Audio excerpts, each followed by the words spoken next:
동조생과 함께하는 첨단 경제. 이번 시간에는 경제생활과 경제문제의 두 번째, 경제문제의 해결 방식 중에서 경제문제를 해결하는 다양한 방식과 시장경제는 어떤 원리로 작동되는지에 대해서 살펴볼 수 있도록 하겠습니다. 교과서 참고해서 잘 메모해 보시기 바랍니다. 이번 단원은 경제체제가 무엇인지 알아야 될 것입니다. 그리고 경제 문제를 해결하는 방식에 따라 경제체계가 구분됩니다. 포인트, 뭘 해결하게 하는 방식, 경제 문제를 해결하는 방식, 그리고 시장경제란 무엇이고 그 시장경제가 움직이게 된 기본 원리와 뒷받침되는 제도들에 대해서 살펴보겠습니다. 경제문제 해결 방식으로서의 경제체제입니다. 경제체제란 경제문제를 해결하기 위한 일정한 제도나 방식을 경제체제, 시스템, 경제 시스템이라고 합니다. 즉, 경제문제 해결 방식에 따라 이 시스템을, 체계를 구분하고 있습니다. 경제문제는 결국 뭔택의 문제라고 했습니까? 선택의 문제라고 했죠. 자원의 희소성에 의해 발생된 선택의 문제를 무엇을 선택하냐에 따른 의사결정의 문제라고도 할 수 있습니다. 즉, 경제문제 해결 방식에 따라 경제체계를 구분하는데 이건 의사결정 방식에 따른 문제라. 자, 먼저 전통 경제체제입니다. 말 그대로 전통, 종교적인 관습, 해오던 대로 해결하는 것입니다. 하던 대로 의사결정을 하는 전통 경제체계가 있고요. 두 번째, 계획 경제체제가 있습니다. 국가가 직접 계획하고 명령해서 의사결정을 한다는 거죠. 경제 문제를 국가가 계획하고 명령해서 해결하는 경제체제를 계획 경제체제라고 합니다. 세 번째, 시장 경제체제입니다. 시장 가격의 기초에서 자율적으로 선택해서 해결하는 것을 시장 경제 체제라고 합니다. 그리고 마지막으로 하나, 혼합 경제 체제가 있습니다. 혼합 경제 체제는 계획 경제 체제와 시장 경제 체제의 특성을 함께 섞어 놓는 체제다. 즉, 계획 경제 체제의 장단점, 시장 경제 체제의 장단점이 나타나기 때문에 이걸 잘 섞어서 나타나는 것이 혼합 경제 체제라고 할 수 있습니다. 자, 전통, 계획, 시장, 혼합은 무슨 방식에 따라? 경제 문제 해결 방식에 따른 분류였습니다. 그리고 의사결정의 주체가 전통이냐, 국가냐, 시장이냐, 섞였냐, 그 차이라고 생각하시면 되겠습니다. 생산수단 소유 형태에 따라 경제체제가 구분됩니다. 생산수단, 토지, 자본, 기계, 이러한 것들을 생산수단이라고 하죠. 생산수단의 소유 정도, 즉 사적 소유, 사유재산이 인정되냐 안 되냐의 차이에 따라서도 경제체제가 구분됩니다. 첫 번째, 자본주의 경제체제입니다. 우리나라 사회가 자본주의 경제체제죠. 생산수단에 대한 개인 소유를 보장하는 경제체제를 자본주의 경제체제라고 합니다. 그렇다면 개인의 소유를 인정하지 않은 경제체제가 있겠죠. 그런 체제를 사유주의 경제체제라고 합니다. 사유주의가 여기서 나옵니다. 생산수단을 국유 또는 공유를 원칙으로 하는 경제체제를 사회주의 경제체제라고 합니다. 즉, 민주주의의 반대말이 무엇이냐 하면 많은 사람들은 사회주의라고 말하는 사람들이 있습니다. 사회주의는 민주주의의 반대말이 아니라 사유재산을 국유 또는 공유하는 경제체제의 하나입니다. 즉, 자본주의의 반대가 사회주의지 민주주의의 반대가 사회주의가 아닙니다. 그럼 민주주의의 반대는 뭘까요? 반민주주의죠. 독재, 전체주의, 이러한 것들이 반민주주의, 독재가 바로 민주주의의 반대말이 되겠습니다. 자, 그럼 이걸 종합해서 경제체제를 분류해 보겠습니다. 먼저 경제문제 해결 방식에 따라서 자, 시장 경제 체제와 계획 경제 체제로 구분되겠죠.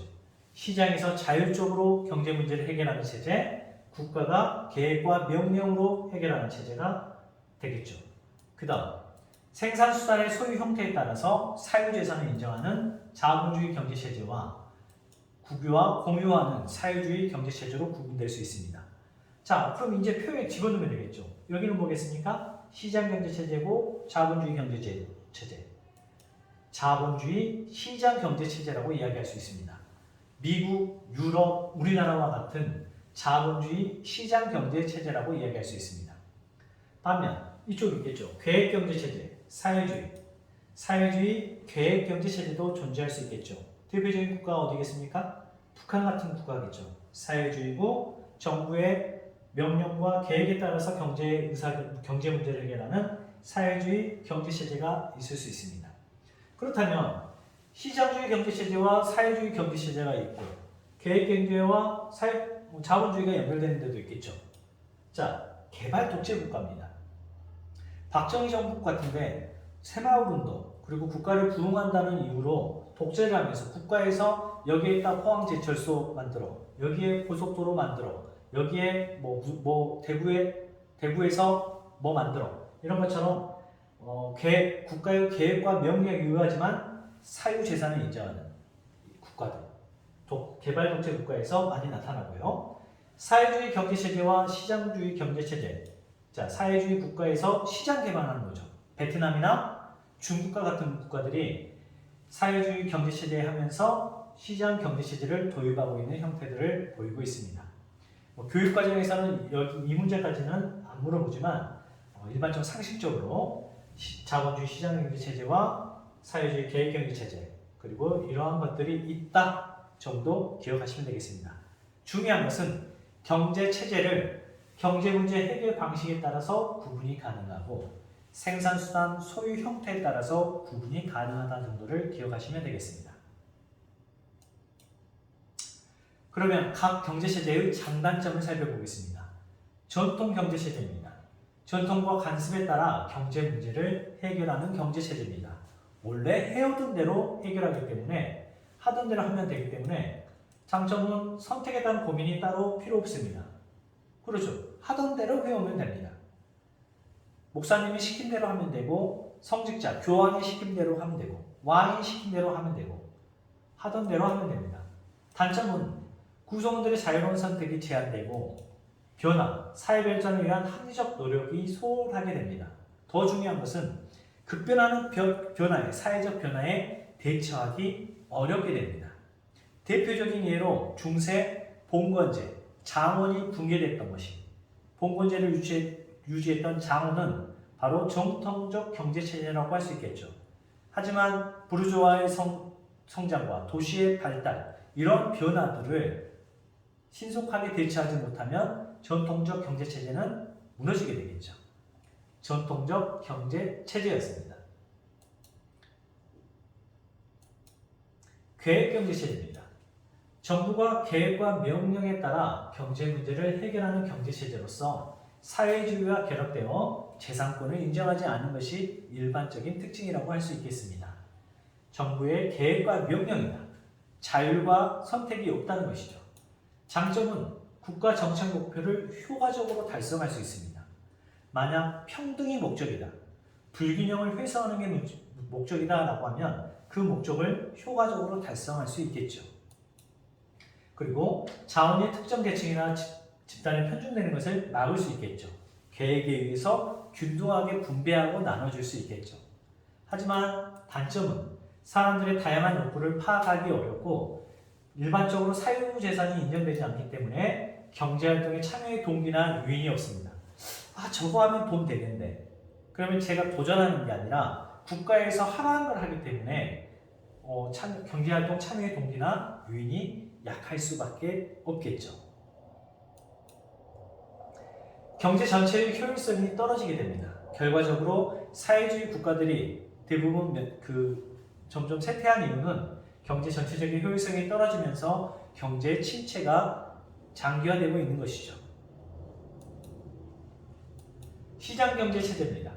가계와 기업, 자신의 이익을 추구하는 과정에서 경제 문제가 시장 가격을 통해 뭘 통해? 시장 가격을 통해 자율적으로 해결되는 경제 체제를 시장 경제 체제라고 합니다. 국가에서 계획과 명령이 없더라도 시장 가격에 의해서 경제 문제가 해결된다는 것이 시장 경제 체제의 가장 기본이 되겠습니다. 장점은 개인의 창의성이 발휘될 수 있고 사회 전체의 생산성이 높아질 수 있습니다. 계획 경제 체제와 반대겠죠. 장점과 단점이 개인의 창의성이 발휘가 될 수 있고 사회 전체의 생산성이 높아질 수 있다. 단점은 빈부격차 및 환경 오염에 심화될 수 있겠죠. 돈만 된다라면 환경이 오염돼도 상관없다. 돈만 된다면 어린이들, 저임금 노동자들, 싼값의 노동 인력을 사용해서 많은 이윤을 차지하겠다는 기업가들이 등장할 수 있겠죠.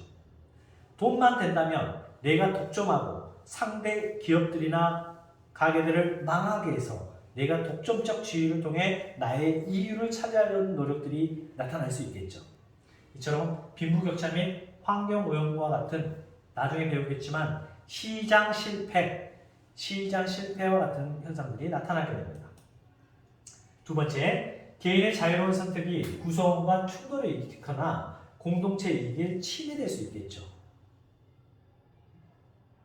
내가 자유가, 내가 돈 벌어, 내가 마약 장사해, 내가 조폭 운영해, 이런 식으로 돈만 된다면 구성원들과 충돌되거나 공동체의 이익에 반하는 내용들이 등장할 수 있습니다. 시장 경제 체제의 한계점이었습니다. 그래서 등장한 것이 바로 혼합 경제 체제입니다. 국가는 간섭하지 마세요. 기업들이 알아서 할게요. 라는 독점적 자본주의가 등장하게 되고 그 다음 경제 대공황이 발생하게 됩니다. 경제가 파탄되게 됩니다. 기업들에게 가만히 니네들이 알아서 해라 했더니 대공황이 발생하고 실업자가 발생하게 되고 경제가 파탄하게 됩니다. 그래서 등장했던 게 수정 자본주의죠. 즉 자유방임, 기업들 시장이 알아서 해라가 아니라 국가가 적극 개입할 수 있다는 것입니다. 시장의 자동 조절 기능의 한계를 인식하고 시장 가격에 의해 자동적으로 조절된다는 것을 인정한다. 하지만 한계가 나타난다. 대량 실업이 발생하면 어떻게 할 거냐? 빈부격차가 발생하면 어떻게 할 거냐? 그런 자동 조절 기능의 한계를 인식하고 정부가 시장에 적극 개입한다는 것이죠. 단, 여기서 정부가 시장에 적극 개입한다 해서 정부가 계획하고 명령한다는 게 아니라 중재자 입장에서 적극적으로 개입해서 이런 문제들을 해결해 나간다는 것이죠. 결국 시장경제체제와 계획경제체제의 요소를 혼합한 것이 바로 혼합경제체제입니다.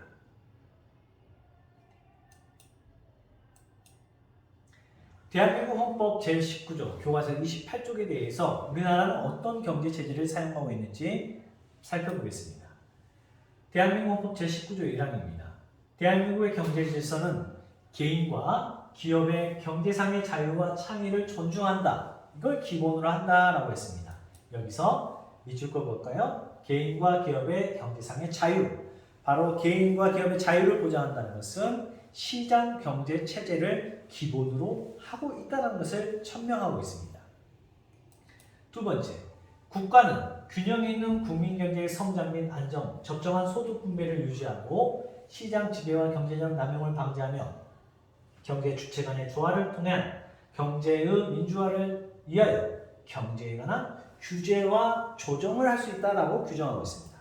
누가? 국가는 뭐 할 수 있다? 규정과 조정을 할 수 있다.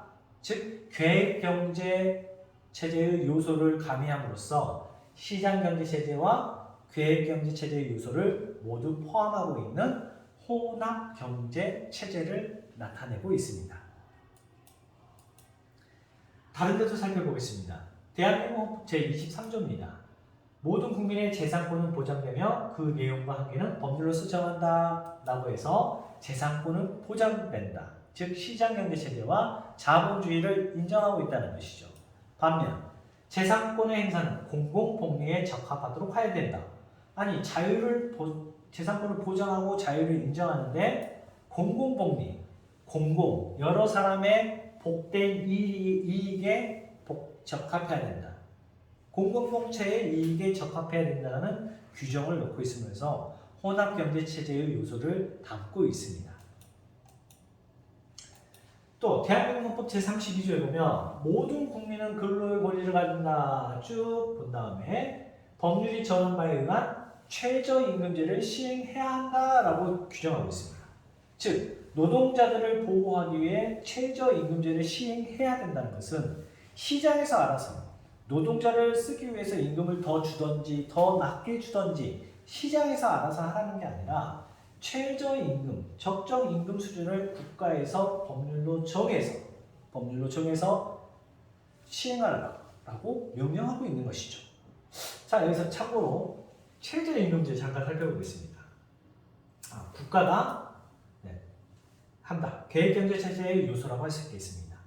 자, 최저임금제. 수요 곡선과 공급 곡선 기억나실 겁니다. 자, Y축 가격. 여기서는 노동시장이니까 노동시장, 임금이라고 하고 X축은 수량, 고용이라고 해보겠습니다. 자, 노동시장에서 수요자는 누굴까요? 노동시장에서 노동을 사는 사람은 수요는 기업이겠죠. 그렇죠? 그리고 노동시장에서 공급은 노동자겠죠.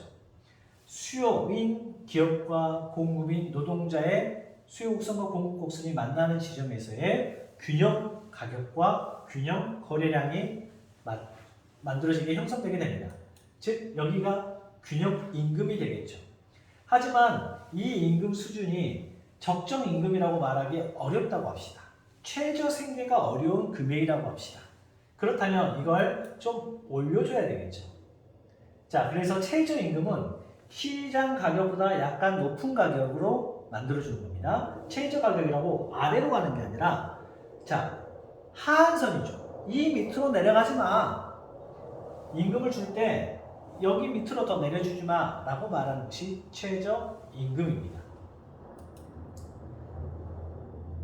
최저임금. 자, 최저임금 이야기할 때 또 수요 공급하면 초과 공급, 초과 수요 뭐 이런 거 이야기할 수 있는데 그러면 뭐 일자리가 부족하다, 일할 수 있는 사람이 부족하다 이런 문제는 다음에 차분히 이야기할 수 있도록 하고요. 최저임금은 2 이상 내려가지 마라. 최저임금이었습니다. 자, 다음은 시장경제의 기본 원리에 대해서 살펴보겠습니다. 자, 시장경제의 기본 원리는 가격기구와 자기이익을 추구한다는 기본 원리가 있습니다. 두 번째, 수다 많았네요. 자, 가격기구는 시장 가격은 경제 문제를 해결해 정보 제공의 역할을 합니다. 즉, 신호등, 빨간 신호등이면 멈춰라, 파란 신호등이면 지나가라 하는 신호를 주는 것처럼 시장 가격은 경제 문제 해결의 정보를 제공합니다. 시장 가격은 경제 주체들의 경제 활동을 조정해주는 보이지 않는 손 역할을 한다. 뭐냐? 설명해 볼게요. 그리고 시장 가격에 의해 자유로운 선택과 자발적인 교환이 가능하다. 자, 가격이 비싸다. 가격이 비싸다라고 생각해 봅시다. 가격이 비싸다는 것은 저 물건이 인기가 많다, 수요가 많다라는 신호를 제공하게 됩니다. 그럼 공급자 입장에서는 저게 비싸다, 저걸 만들어서 팔면 돈이 된다라는 신호를 주게 되는 것이죠. 그럼 공급자들은 그 물건을 만들겠죠. 맞습니까? 그럼 만들어서 팔다 보면 공급이 증가하게 되겠죠. 공급이 증가하면 가격은 또 떨어지게 되겠죠. 맞습니까? 가격이 떨어지면 수요는 증가하겠죠. 그러면서 공급이 증가, 수요 증가하면서 균형 가격이 이루어지게 됨으로써 자원이 효율적으로 배분될 수 있는 곳을 역할을 하게 된다는 것이다. 특히 필요한 것에 필요한 만큼 자원이 효율적으로 배분된다. 난 정말 필요하면 시장 가격을 높게라도 부르겠죠. 많이 필요하고 비싸더라도 사겠다. 왜? 나는 꼭 필요하니까. 맞습니까? 난 굳이 필요 없으면 저거 안 사겠어. 맞습니까? 그래서 필요한 곳에 필요한 만큼 자원이 효율적으로 배분되는 기능을 하는데 그것이 바로 가격기구.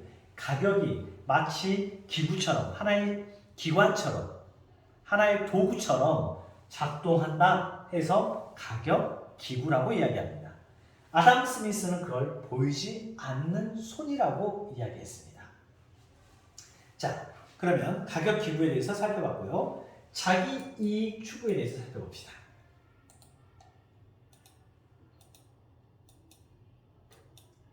시장경제 체제는 개인의 이익 추구를 보장합니다. 왜? 사유재산권을 보장하기 때문이죠. 자, 개인의 이익 극대화를 위해 사회 전체의 이익이 향상된다. 내가 열심히 일해서 무언가 많이 번다라면 결국 사회의 총합도 증가하는 효과들을 나타나게 됩니다. 즉 가격 기구와 자기 이익 추구라는 이 기본 원리에 의해서 시장경제 체제는 작동하게 됩니다. 자유로운 경쟁입니다. 자유로운 경쟁은 생산자 간 경쟁과 소비자 간 경쟁으로 구분될 수 있습니다. 생산자 간 경쟁은 질 좋은 상품을 더 적은 비용으로 생산하기 위해서 노력하겠죠. 여러분 살 때 좋은 상품 사고 싶죠. 더 가성비 좋은 제품을 사고 싶죠. 그래서 생산자들은 자신의 이익 추구를 위해서 생산자 간 경쟁을 하게 되는 겁니다. 더 좋은 상품을 더 적은 비용으로 생산해서 팔아야지만이 나의 이익 추구가 가능하기 때문이죠. 소비자 간도 경쟁합니다. 제한된 소득으로 가장 큰 만족을 느낄 수 있는 제품을 구매하기 위해서 노력합니다. 핸드폰 하나 살 때, 문구 하나 살 때도 가격 비교하고 디자인 비교하고 서로 경쟁을 하게 되는 것이죠. 경쟁을 통해 효율적인 경제활동이 가능해지고 사회 전체적으로 자원이 효율적으로 배분되게 됩니다. 즉, 시장경제 체제가 운영되는 두 가지 작동 원리. 첫 번째, 가격 기구와 자기 이익 추구. 두 번째, 자유로운 경쟁에 의해서 시장경제 체제가 운영됩니다. 그러면 시장경제 체제를 뒷받침하기 위한 제도를 살펴보겠습니다. 자, 시장경제 체제를 뒷받침하는 다양한 제도가 있는데요. 첫 번째, 사유재산권은 보장입니다. 사유재산이 보장돼야 자신의 이익을 추구하겠죠. 그리고 경쟁을 하겠죠. 보다 많은 재산을 소유하기 위한 노력, 자원을 효율적으로 이용하려는 노력들이 바로 무슨 재산권? 사유재산권이 보장될 때 시장경제체제가 뒷받침될 수 있습니다.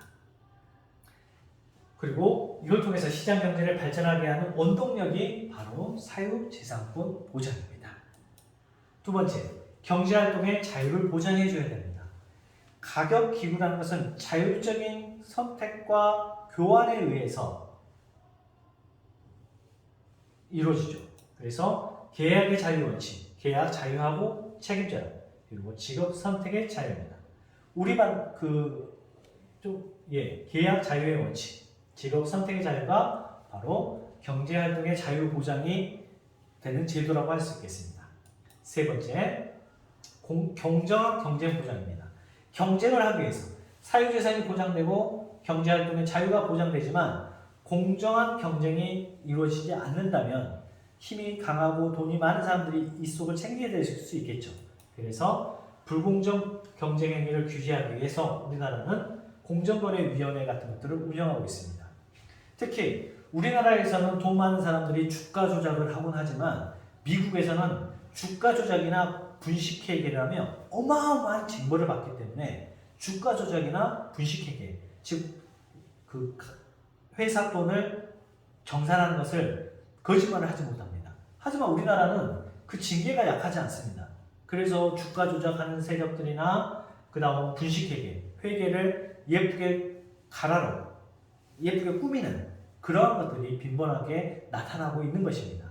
공정한 경제를 보장하기 위해서는 더 엄격한 잣대를 적용하는 방법들이 필요할 것 같습니다.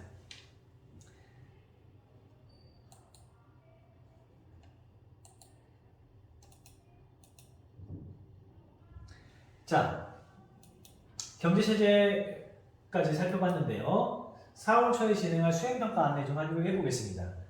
자, 경제 문제가 발생한 이유를 희소성 관점에서 설명하고 기본적인 경제 문제와 이를 해결하기 위한 각 경제체제의 장단점을 비교 설명을 통해 혼합경제체제의 등장 배경과 대부분의 나라에서 혼합경제체제를 적용하고 있는 이유를 서술하시오 라고 살펴볼 수 있도록 하겠습니다.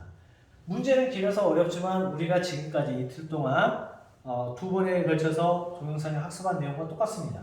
희소성에 의해서 경제 문제가 발생하죠. 경제 문제 기본적으로 무엇을 얼마나 생산할 것인가, 어떻게 생산할 것인가, 누구를 위해서 생산할 것인가, 그런 선택의 문제가 발생하는 되고, 그런 선택의 기본적인 경제 문제를 해결하기 위해서 경제체제가 등장하죠. 경제체제는 오늘 살펴봤듯이 전통, 시장, 계획, 혼합이 있는데 여기서는 그 경제체제를 하고 장단점이 있었죠. 그런 장단점들이 혼합경제체제로 나타나게 된다 라는 내용들을 4월 초에 수행평가로 진행할 수 있도록 하겠습니다. 방식은 뭐 오픈북으로 하든 그냥 쓰던 그 차후에 공지해 드리겠습니다. 여러분들이 어떻게 준비하는지 모르니까 여하튼 교과서 중심적으로 내용을 좀 정리해 두시면 4월 초에 수행평가 진행하는데 많은 도움이 될 것 같습니다. 자, 정리 교과서에 꼼꼼히 해보시고요. 다 되면 확인 도장 받으시기 바랍니다. 수고하셨습니다. 동조동조.